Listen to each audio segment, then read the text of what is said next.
Let me introduce myself. My name is Nur Fadila. Serial number 3, kelas M233. Wet NIM 2304075000023. Di sini saya akan menjelaskan ketiga materi yang sudah dipresentasikan. Yang pertama, characteristic of young learning teacher. Young teacher learning is a concept that describes a teacher who continues to develop and strives to improve his skills and understanding of the world of education. This is different from teacher in general who may focus more on implementing teaching routines and adhering to existing procedure. The role of young learning teacher. The role of young learning teacher in improving the quality of education in school is very strategic and important. Young learning teachers have the potential to become agents of change in the education system because they have to enthusiasm, energy, and ability to develop themselves and improve the quality of education. Challenge for teacher of your learnings. Your teacher generally have a lot of duties. As a young teacher, of course, there are many challenges that must be faced in education children in the digital era. Solution to challenge. Pertama, increase competency and personal development. Kedua, mastering educational technology. Ketiga, build strong relations and networks. 4. Adapt to curriculum changes. Conclusion. Education is a lifelong process and with a high spirit of learning, young teachers can have a big impact on the world of education and the future of future generations. As young learning teacher, facing challenge in the world of education is natural. However, by continuing to learn, mastering technology, building networks, improving classroom management, adapting to curricular change, and maintaining mental health, teachers can develop into more professional and inspiring education. Materi yang kedua, understanding character and characteristic. Character, according to the Ministry of National Education Language Center, is innate, household, personality, manners, behavior, personality, nature, temperament, disposition. In Kaplan's Complete Dictionary of Psychology, it is explaining that characteristics are synonyms of the word character, disposition, and nature, which have the following meanings. Yang pertama, a quality or characteristic that is continuous and eternal, which can be used as a characteristic to identify a person, an object, and event. Kedua, integration or systems of individual traits in the form of tree or unity. A person's personality considered from an individual moral point of view. Characteristic of elementary school age children.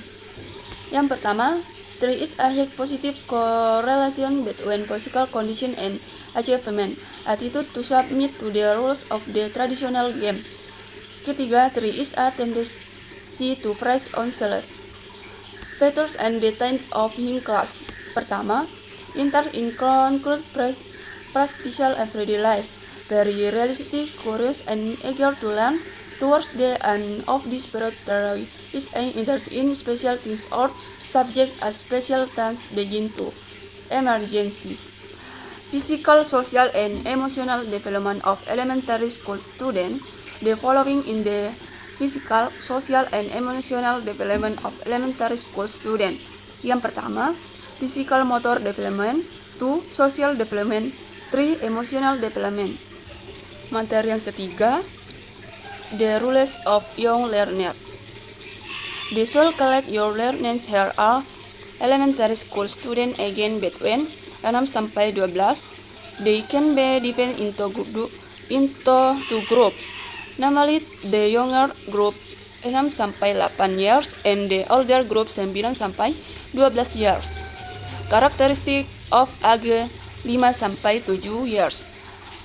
Egocentric, self-focused, difficult to differentiate between concrete and abstract.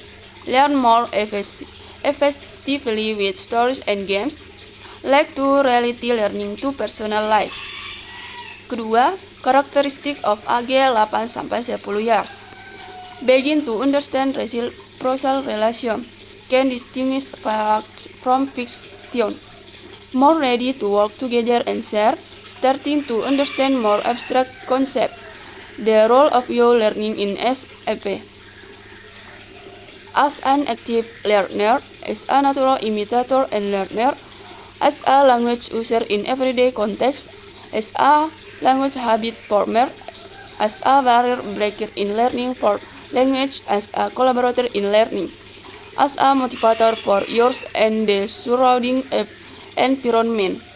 Challenge in teaching, short attention span, varied learning abilities in the classroom, lack of learning motivation, and different level of readiness to learn.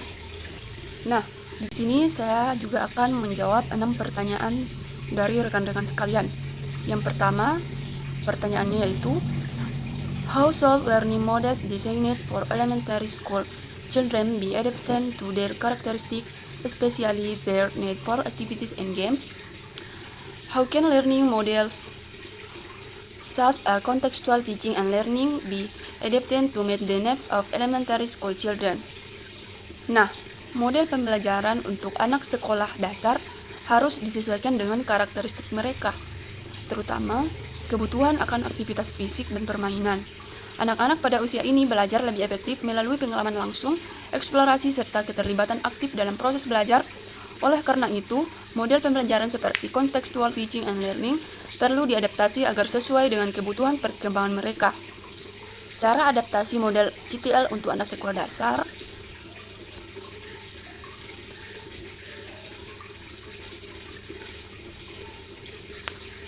Pembelajaran berbasis aktivitas dan permainan. Gunakan permainan edukatif yang relevan dan materi pelajaran.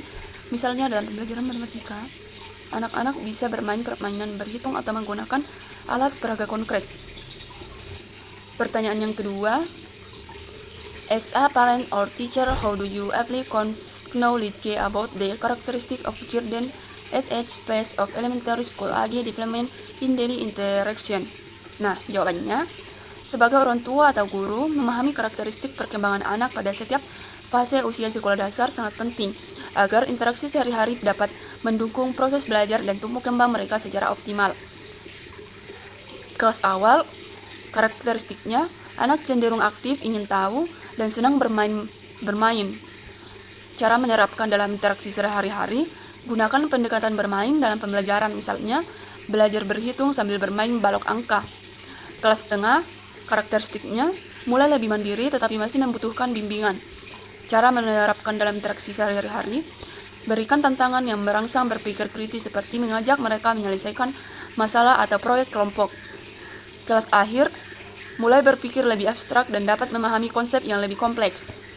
Gunakan diskusi terbuka untuk membantu mereka berpikir kritis dan memahami berbagai sudut pandang. Dengan menyesuaikan cara berinteraksi sesuai dengan tahap perkembangan mereka, kita bisa menciptakan lingkungan yang mendukung pertumbuhan emosional, sosial, intelektual anak secara optimal. Pertanyaan yang ketiga, based on what the speaker discussion earlier about the challenge faced by young learning teachers in carrying out their duty in the field of education, particularly in point 4 regarding administrative pressure and workload, my question is this. If you were in the situation, what strategies could you implement to manage your time effectively in order to balance teaching duties and administrative tasks? Nah, jika saya berada dalam situasi tersebut, ada beberapa strategi yang bisa saya terapkan untuk mengelola waktu secara efektif guna menyeimbangkan tugas mengajar dan tugas administrasi. Yang pertama, membuat prioritas dengan matrik urgensi. Saya akan menggunakan matrik Eisenhower, penting versus mendesak, untuk mengidentifikasi tugas mana yang harus segera diselesaikan, mana yang bisa dijadwalkan, didelegasikan, atau dihilangkan. Menyusun jadwal dan rencana harian. Yang ketiga, memanfaatkan teknologi dan alat bantu.